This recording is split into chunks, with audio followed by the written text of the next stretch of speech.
Halo teman-teman, selamat datang di channel yang dibangun dari yang gratis-gratis ini ya. Serba gratis, OS-nya, Debian gratis, video editingnya, screen recordnya juga gratis ya. Kecuali laptopnya beli tentunya.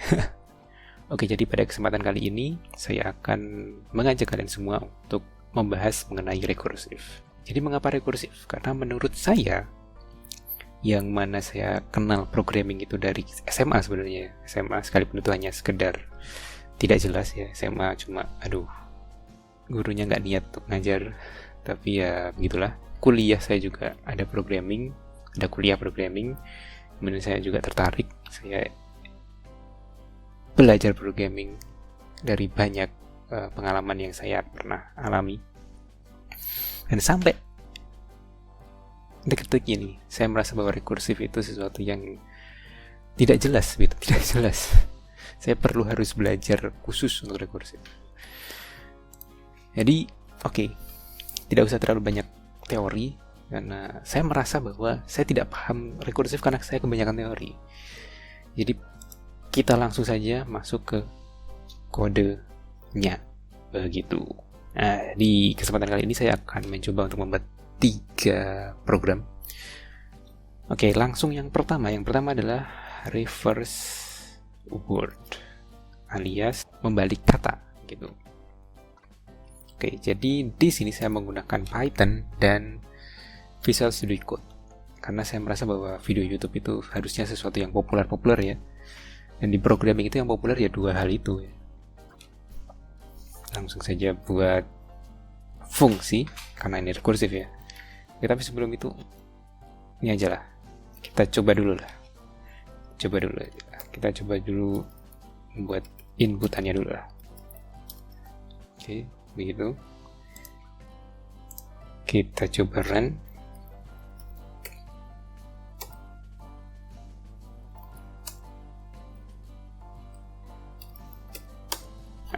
Bisa kan? Kurang jelas tapi ya. Oke, ini tak besarin dulu. Ini agar lebih jelas. Ini mungkin saya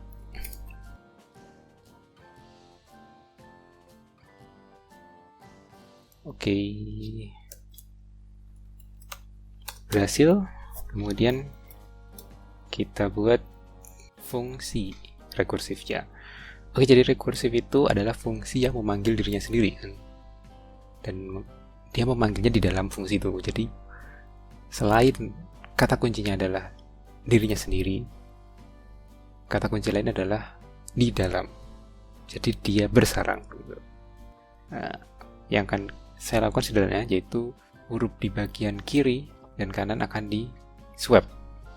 Nah, tapi untuk swap kita perlu mengubah string menjadi list karena Python tidak bisa mengubah string ya. Kemudian di sini nanti akan ada semacam perulangan kan, dan perulangan itu akan menggunakan indeks begitu, karena kan awalnya dari paling kiri ke paling kanan, kemudian di paling kiri nomor 2, paling kanan nomor 2, kemudian di paling kiri nomor 3, di paling kanan nomor 3, dan seterusnya sampai dia akan bertemu di tengah, ya kan? Nah, begitu. Jadi kita perlu indeks di sini. Kemudian kita bertemu di tengah, ya kan? Sudah saya sebutkan bertemu di tengah, jadi sekalian saja lah ya. Bertemu di tengah itu adalah stop condition. Jadi kapan sih rekursif itu dia akan berhenti memanggil dirinya sendiri? Itu adalah dia bertemu di tengah, dan di tengah itu berarti dia perlu indeks itu harus sama dengan begitu, ya kan? Integer itu dia akan menjadi integer, ya kan? Atau mungkin bisa menggunakan round juga bisa mungkin, tapi namanya apa ya kalau di Python saya kurang tahu. Tapi integer ini dia akan membuat integer, jika dia komanya akan hilang, itu aja sih.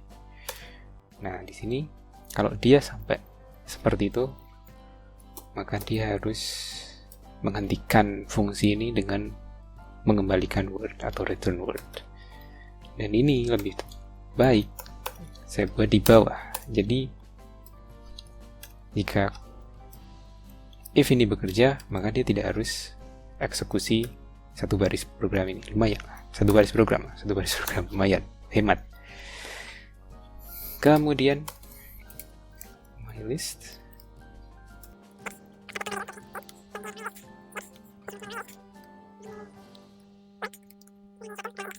dikurangi 1. Kenapa? Karena indeks itu dimulai dari 0.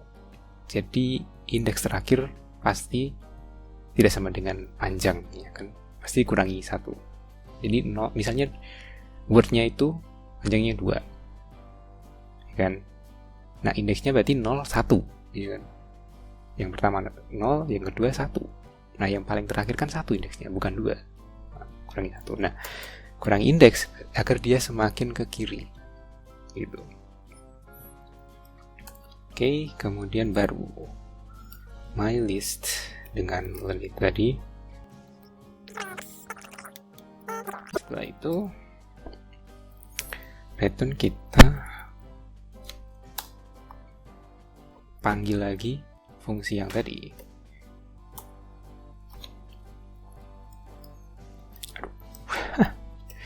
Dengan my list kita join dulu,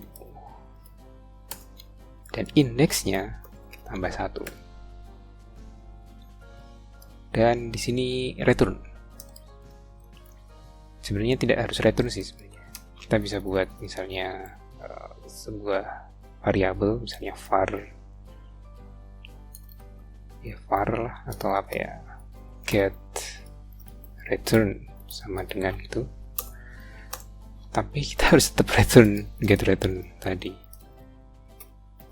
Ya, kalau dia tidak di sini di stop condition, ya dia harus mereturn sesuatu. Kalau enggak, dia akan none returnnya. Karena ini adalah Python. Jika dia tidak return sesuatu, dia akan none returnnya. Dia akan none. Itu ya kayak tadi aja, kita return langsung. Oke, kita coba dulu. Word, index. Indeksnya mulai dari 0. Yep. Kita coba dulu. Berhasil.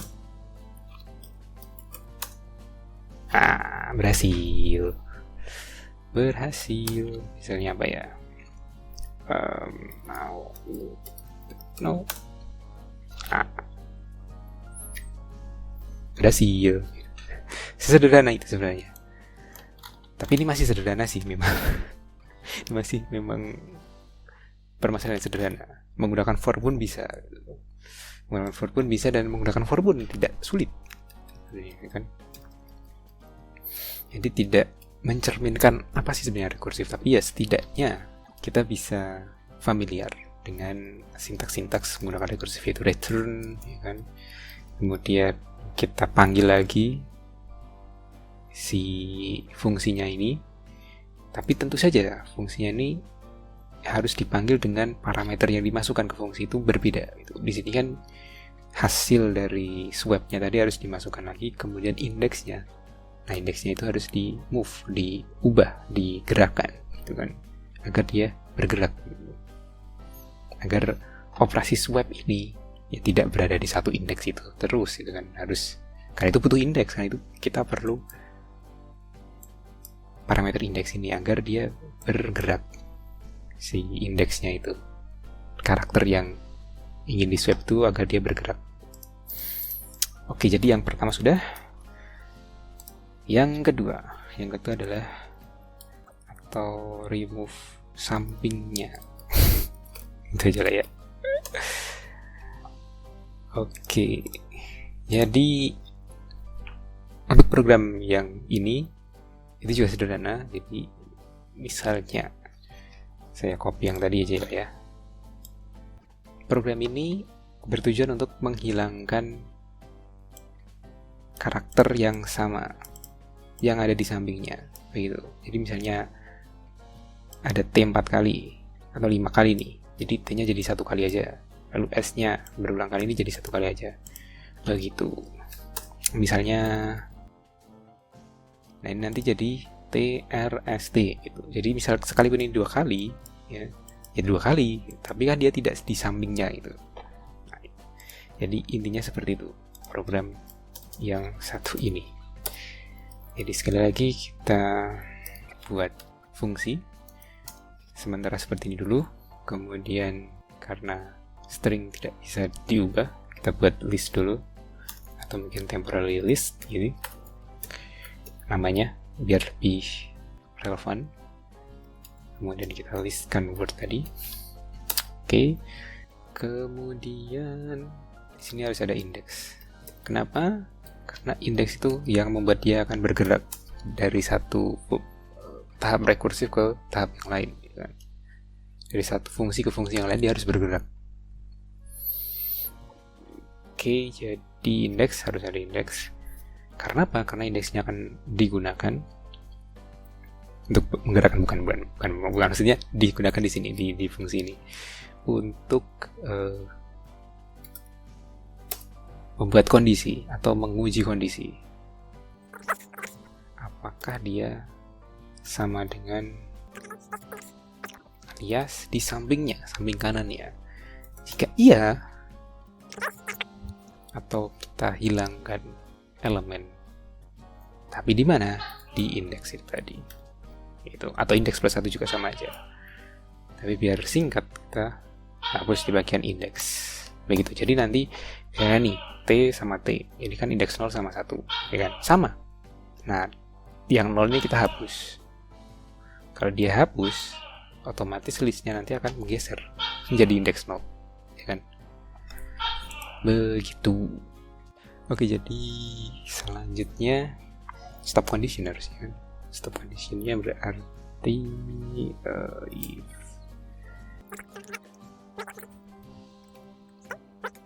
dan ini harusnya di atas berarti agar lebih efisien.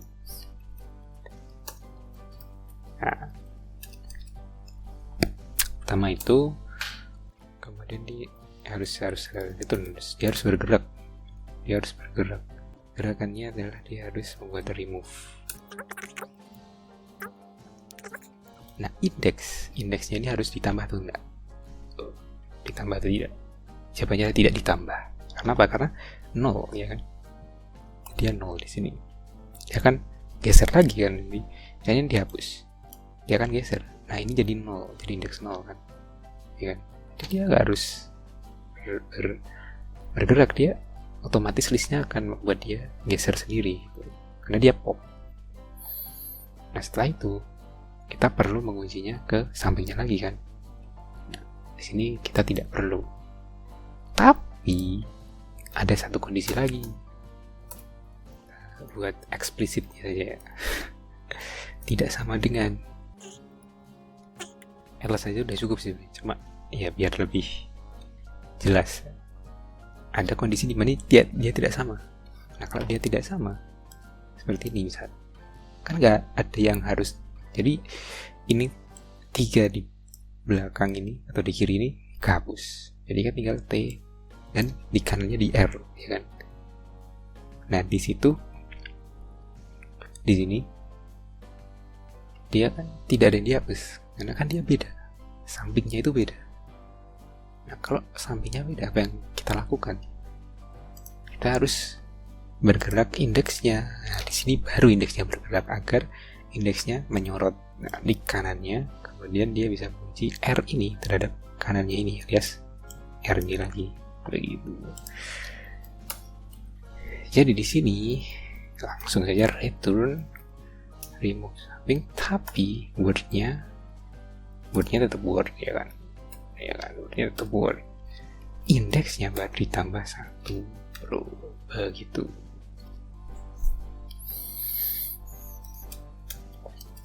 Nanti returnnya nih. Ini memang rekursif itu bagian returnnya itu agak pusing. Nah,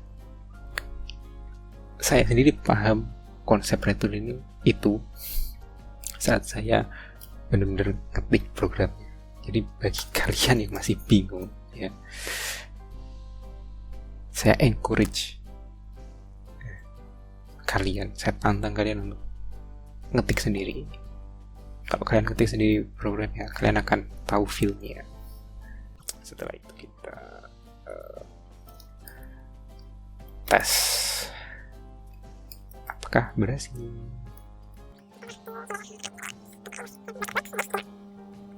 Kita coba.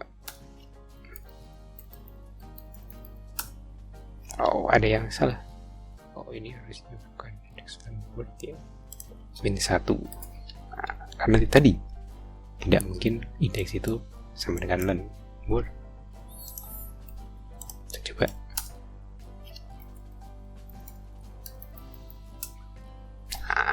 Berhasil. Program kedua kita berhasil. Berhasil. Oke, jadi di program yang kedua ini ada sedikit perbedaan dari program yang sebelumnya, yaitu yang jelas memang hanya ada satu ya perbedaannya yang memang ingin saya soroti di sini, yaitu adalah di sini pemanggilan fungsi itu sendiri ada dua jenis gitu, di dua kondisi yang berbeda. Kondisi yang pertama jika dia sama, ini kan ada dua karakter yang sama yang berdekatan atau bersampingan, maka jenis pemanggilannya jadi seperti ini, atau parameter yang dimasukkan jadi seperti ini. Sedangkan kondisi yang kedua jika tidak sama, maka parameternya jadi seperti ini. Jadi di sini terlihat bahwa rekursif itu bisa dibuat seperti itu, ya kan? Rekursif itu bisa dibuat agar dia melakukan suatu kondisional gitu, ya kan?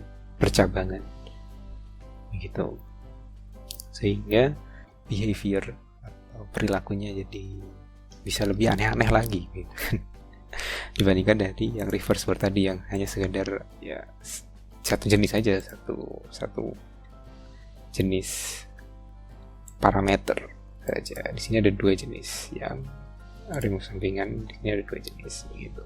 Bisa dilakukan seperti itu. Bisa juga dilakukan dengan for. Jadi rekursif itu bisa dilakukan dengan for juga. Tapi itu untuk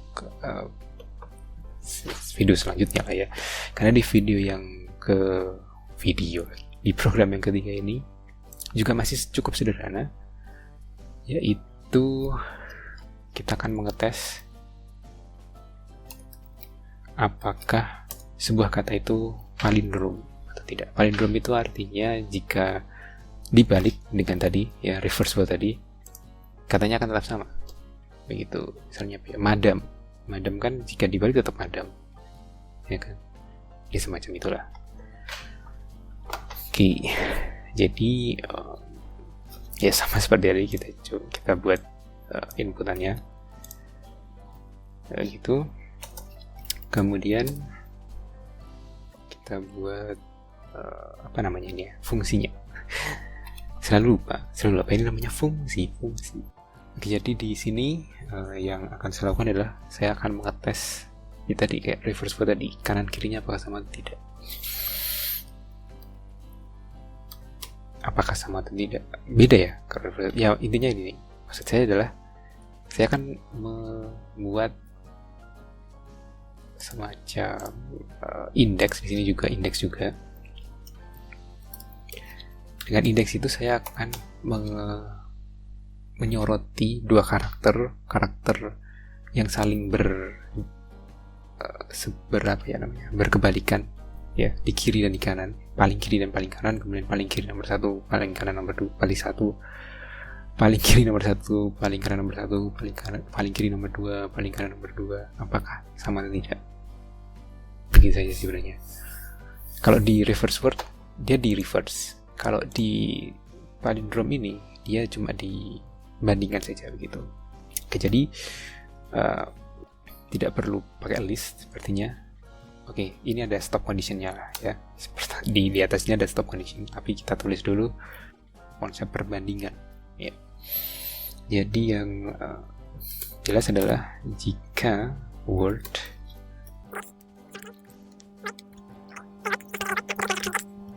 maka apa yang saya lakukan adalah saya return tadi, kita menggerakkan indeks seperti ini. Nah, stop conditionnya ada dua jenis di sini, ya kan?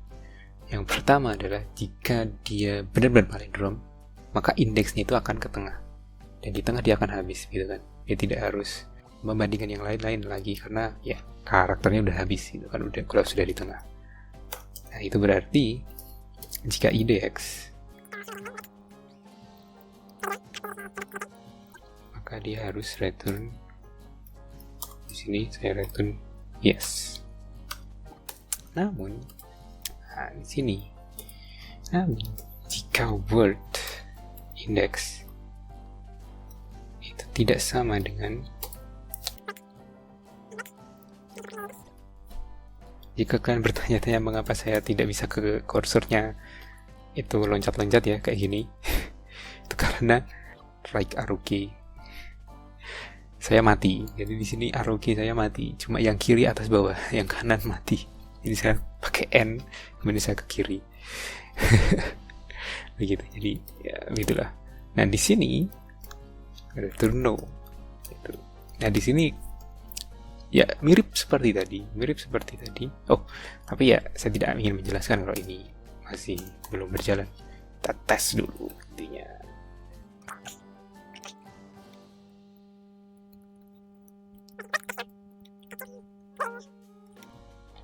Masukkan kata madam tadi ya. Ya, yes. Oke, kita coba yang tidak palindrom, misalnya programming. No. Misalnya lagi evil life. Yes. Oke, jadi berhasil. Nah, di sini ada yang unik juga, ada perbedaan juga seperti tadi. Jadi di sini mirip dengan reverse word ya. Dia ada indeks dan indeksnya tadi bertemu di tengah, itu ada persamaan. Tapi yang unik lainnya adalah di sini ada dua stop condition. Nah, di sini kalau di remove sambingan itu ada dua jenis pemanggilan rekursif. Kalau di sini dua jenis stop condition, kayak gitu. Nah, jadi memang itu jika kita menulis-nulis seperti itu, kita akan jadi bisa melihat ada hal-hal unik seperti ini. Dan ya kalau kita tidak menulis dengan akal kita sendiri ya, kita cuma copy paste dari internet, kita kadang tidak paham gitu. Tapi kalau kita tulis sendiri, kita jadi oh ternyata ada semacam pola di sini, bahwa rekursif itu kita bisa melakukan branch atau percabangan di bagian rekursifnya atau pemanggilan fungsinya, ataupun juga di stop conditionnya. Dan itu berarti ada dua bagian dari rekursif itu, yaitu adalah pemanggilan dari fungsi itu sendiri dan juga stop condition itu, yang mana dua bagian itu ya hampir dua bagian itu bisa di if kan, bisa dibuat percabangan begitu. Dan bahkan ya tadi seperti saya katakan bahwa pemanggilan fungsinya sendiri tadi, pemanggilan fungsi dirinya sendiri ini atau rekursif, bagian rekursifnya ini, itu bisa dibuat for, bahkan dibuat while, atau maksudnya dibuat looping, dibuat perulangan itu. Dan ya itu adalah salah satu keunikan dari rekursif ini, dan membuat penggunanya jadi fleksibel gitu. Begitu, sekalipun memang ya persoalan yang kita bahas di sini masih sederhana dan tidak benar-benar memperlihatkan rekursif ya, karena dengan menggunakan for loop atau while loop pun kita bisa menyelesaikan persoalan ini. Jadi ya ini tidak mencerminkan karakter dari rekursif atau recursion, seperti apa konsep dari rekursif, maksudnya seperti apa kekuatan sebenarnya dari rekursif itu masih belum bisa. Tapi setidaknya kita jadi familiar dengan ini bagian-bagian dari rekursif, itu adalah ya tadi dua bagian yang penting tadi, yaitu stop condition dan pemanggilan fungsi tadi. Oke, ya jadi seperti itu saja sebenarnya untuk video kali ini. Dan di video selanjutnya saya akan membahas mengenai rekursif yang lebih mendalam, lebih, maksudnya persoalan yang lebih mencerminkan rekursi begitu ya. Saya tidak ingin berbicara teori, teori itu banyak lah di internet, banyak di YouTube, banyak di course online. Kalian silakan lihat, silakan baca, silakan pahami di buku itu, di tulisan-tulisan itu atau video-video itu, silakan. Begitu, sekali lagi jika kalian merasa bingung, coba sendiri agar kalian tahu masalahnya apa. Pikirkan dulu dengan tenang. Jika masih bingung, komen ya, karena saya senang dapat komentar ya. Channel-channel kecil yang tidak jelas ini, yang iseng-iseng ini. Oke, jadi seperti saja. Sampai jumpa lagi di video selanjutnya. Oh iya, untuk program apa namanya, kode-kode ini akan saya upload di blog lah, seperti biasa lah ya.